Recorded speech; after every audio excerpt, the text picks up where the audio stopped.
If you're considering tattooing yourself, this video is a must. Make sure you stick around to end where I give you the ultimate decision of whether you should or you shouldn't. But what are the things that you need to consider? Well, that's what we're going to go through first. So the first thing, you've got to be doing everything in a safe and hygienic way. So the health and safety aspects, or H&S. Make sure the surface where you're going to be resting your limb is wrapped. Make sure that you're not cross-contaminating anything. You're using fresh needles. Your machine is wrapped. Everything that you learn at the very beginning of tattooing that refers to cross-contamination or the health and safety aspect of tattooing, you've got to apply that to yourself, obviously. After the tattoo, you're not going to be running around rolling in dog shite. You're going to wrap the tattoo accordingly after the fact, or you're going to keep it in a clean environment. You're not going to be soaking in a bath straight after. You're not going to be just tattooing without prepping all the skin first. All those super basics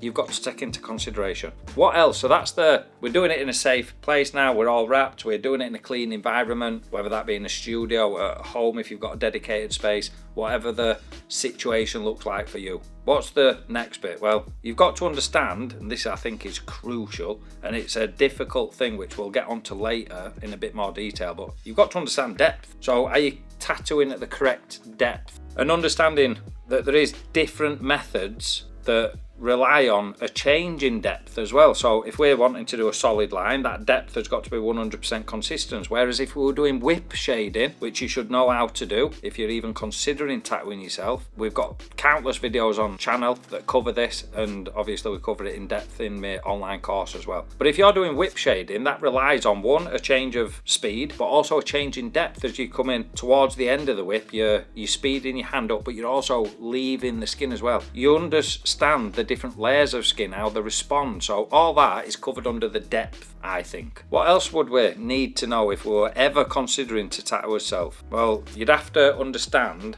how to line correctly. There's loads of different aspects to lining, isn't there? That it's not just I can line. So if you're totally new and you're thinking about learning how to tattoo, and your first initial thought, well, I want to tattoo myself, and that's how you've ended up clicking on this video, you need to learn all the different attributes of what is a good line, all right? And you need to learn them, and there's a particular order in which I teach that you should learn how to do line work. And a lot of people make this mistake. They'll jump on YouTube, jumping around from one video to another, and never actually hold the structure that's going to learn you how to do it properly. So what I mean by that is they'll see somebody tattooing a basic design and saying, look, this is how you line a tattoo, but it's in a design format, so they'll try and do that, and there'll be loads of mistakes, absolutely loads of mistakes, but what they're not doing is refining that skill. All right, so line work is quite a broad spectrum of skills. There's tattooing just a very short straight line where you enter and leave the skin at start and end. You don't have to stop because the line is so short.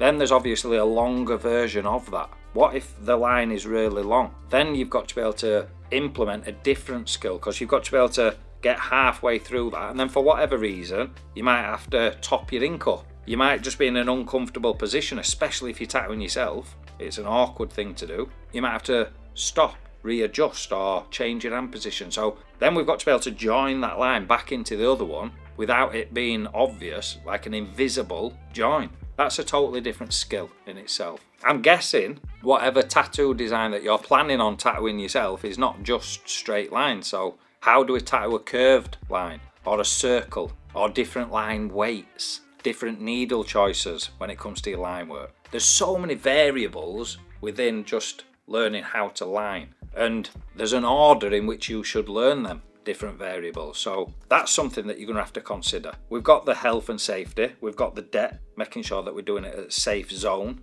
and we've got the line work. The next obvious one to that would then be, all right, so we've got the line work, we're doing it in a safe manner, we're doing it at the correct depth. How do we shade?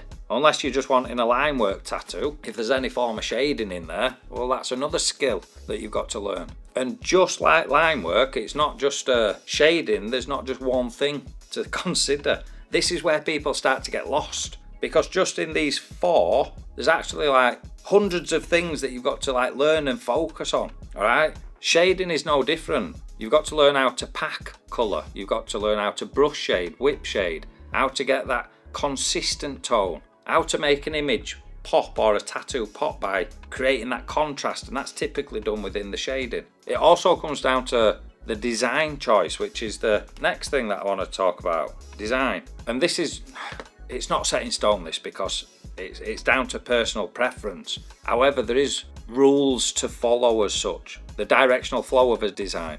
Now, you can do an amazing tattoo, but if it don't fit the body part right, it's essentially ruined. The idea of understanding designing is one, the design itself, making it look aesthetically pleasing. But then the other thing is the placement on the body, making sure it enhances a body part rather than deters away from it. Just a prime example of that is, let's just say that you're a male and you're bothered about your physique, you're going to gym, so you're wanting some nice pecs. If you then just put a tiny little tattoo in the middle of it, it kind of ruins that shape. Whereas if you wanted a chest tattoo, if you followed the curvature of the body and made the focal point and that rounded shape to the design, it's going to emphasize that muscle and that structure of the body part. All this has got to be took into consideration every single customer that you tattoo, and if you're tattooing yourself, then you are the customer to you.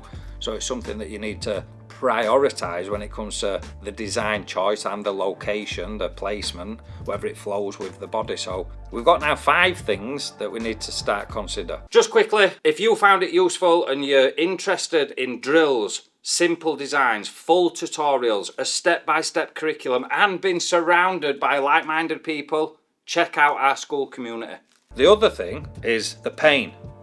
This is something that, as an artist, you've always got to consider, because you're tattooing a living person. And I'll be honest, it's something that you almost forget, and it's a massive it's a massive wake-up call. So it'd be years in between me getting tattoos. Sometimes I'd not have a new tattoo for 2-3 years at a time, but in that time I'd been tattooing people every single day, all day, and it were a massive wake-up call when I'd get my own tattoo, and it reminded me how much they fucking hurt. And then the next few customers that I'd tattoo, or for like the week following, I'd be so much more gentle, and because I remembered what it actually felt like, so I was trying to be super, super soft. After that, and I always used to have a laugh and a joke with customers when they'd ask about pain. I used to say, look, you're better off coming in after I've just had a tattoo, because it's going to hurt you less, because I've remembered then what it feels like, and I remember that you're actually a human being put in pain. But when you're doing it all day, every day, you kind of forget that the customers, it hurts.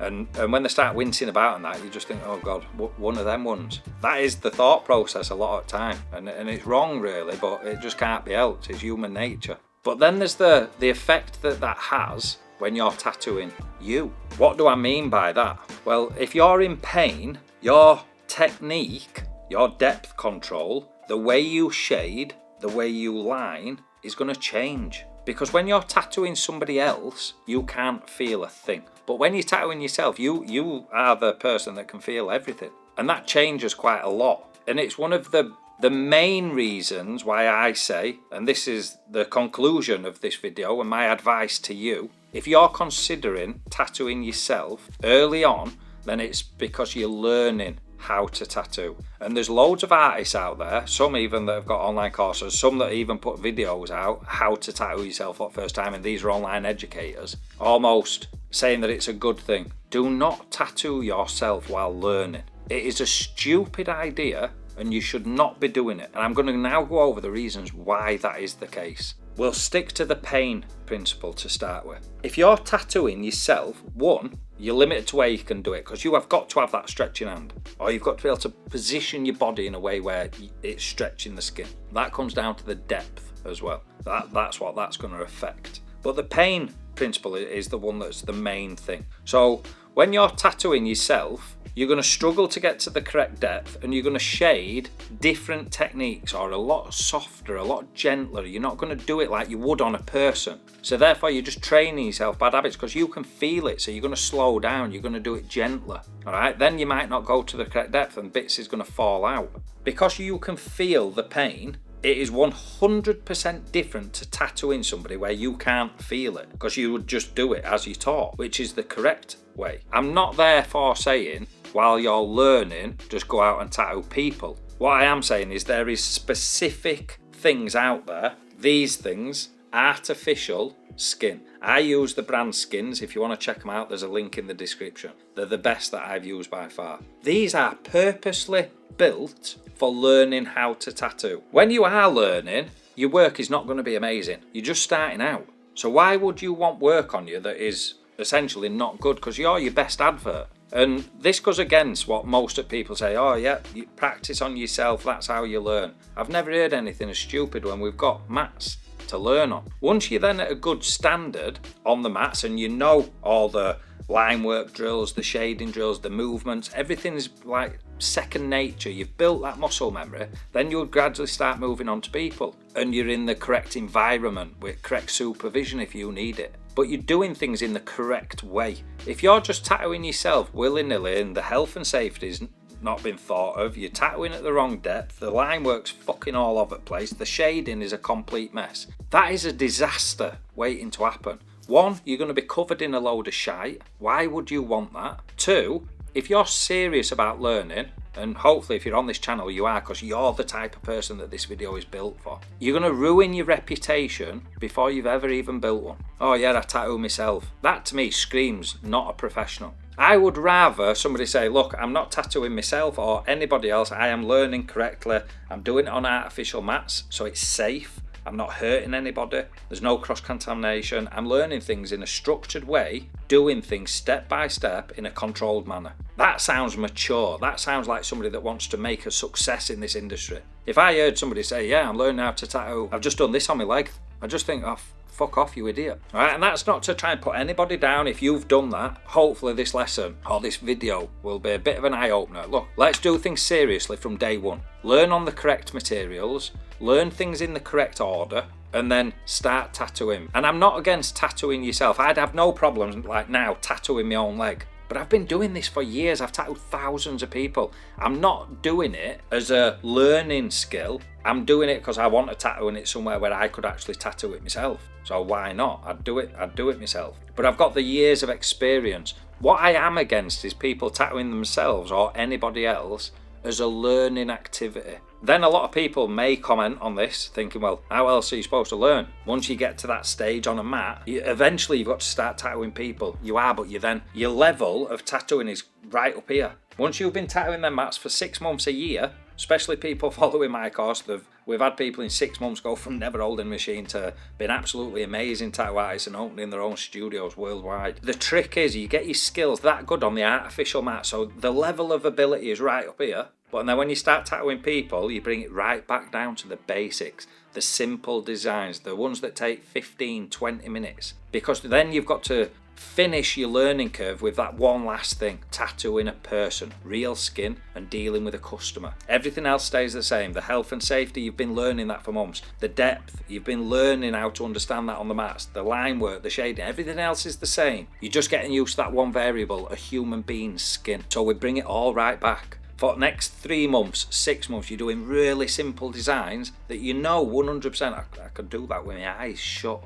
But it's not for the end result. The customer wants it, otherwise they won't be booking in. But your focus is, look, I'm doing this really easy tattoo just because I want to get familiar with skin. I want to learn how it responds. I want to see the difference, how somebody's forearm is totally different to tattooing the leg. Somebody's chest is totally different to tattooing the back. An old customer is completely different to an 18, 19-year-old. These are the things that we've got to get used to. And after 3 to 6 months, once you familiarise yourself with different skin, different body parts, different age ranges, different jobs, then it becomes easier. Then you start progressing. But just to clarify, do not tattoo yourself when you're learning. And if anybody tells you otherwise, why would they be giving that advice? Because it's stupid. As always, thank you so much for watching. If you enjoyed this video, make sure that you're subscribed. And I just hope that if this video stops one person out there tattooing themselves while learning, it's been worth the effort making it. And it's not for my benefit, it really is for yours. So please, if you're considering it, stop what you're doing. Unless, like I said, you've been doing it years, you're not doing it as a learning exercise, you're doing it because you can, and you've got the experience and the muscle memory, and you've been doing it, and you can do it on somebody else. That's a totally different thing entirely. But as always, give it a thumbs up if you enjoyed it, and I'll see you in the next one.